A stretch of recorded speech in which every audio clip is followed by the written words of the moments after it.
মহিলা সমিতির পক্ষ থেকে 5 দফা দাবির ভিত্তিতে আজকে এসপির কাছে আমরা ডেপুটেশন দিলাম।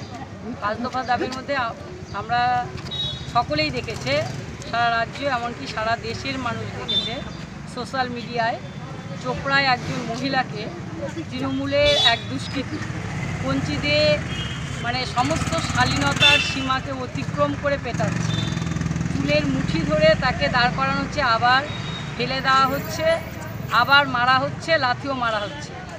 এই ধরনের নৃশংসতায় সারা দেশের মানুষ আজকে শিহরিত হয়েছে। এখানেই ঘটনা শেষ না, যে মহিলা নির্যাতিত হলেন, বর্বরতার শিকার হলেন, তাকে দিয়েই সিপিএমের রাজ্য সম্পাদক মোহাম্মদ সেলিমের বিরুদ্ধে এফআইআর করা হলো।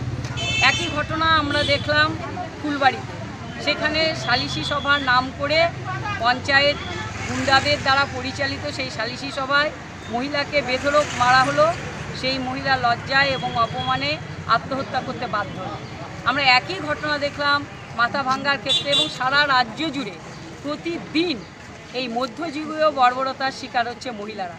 এর বিরুদ্ধে দাঁড়িয়ে আমরা দেখতে পাচ্ছি পশ্চিমবঙ্গে এখানে আইন শৃঙ্খলার অবনতি ঘটছে, পুলিশ প্রশাসনের সামনে এই ধরনের বর্বরোচিত ঘটনাগুলো ঘটছে, পুলিশ নিরপেক্ষ থাকছে না, যারা নির্যাতিত তাদেরকেই শাস্তি দেওয়ার ব্যবস্থা করছে। সেই কারণে আমরা সারা ভারত গণতান্ত্রিক মহিলা সমিতি এই 5 দফা দাবির ভিত্তিতে আমরা এখানে এসেছি। আমরা চাইছি ঘটনার সঙ্গে যারা যুক্ত তাদের দৃষ্টান্তমূলক শাস্তি দেওয়া হোক।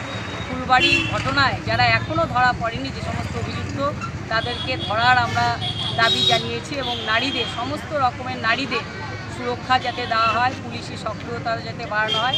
একই সঙ্গে জলপাইগুড়ি জেলা বিভিন্ন ধরনের অসামাজিক কাজের সঙ্গে যুক্ত হচ্ছে অল্প বয়সী ছেলেমেয়েরা, সেক্ষেত্রেও যাতে পুলিশি টহলদারি বাড়ানো হয়, এই দাবিগুলো নিয়েই আজকে আমাদের এই ডেপুটেশন।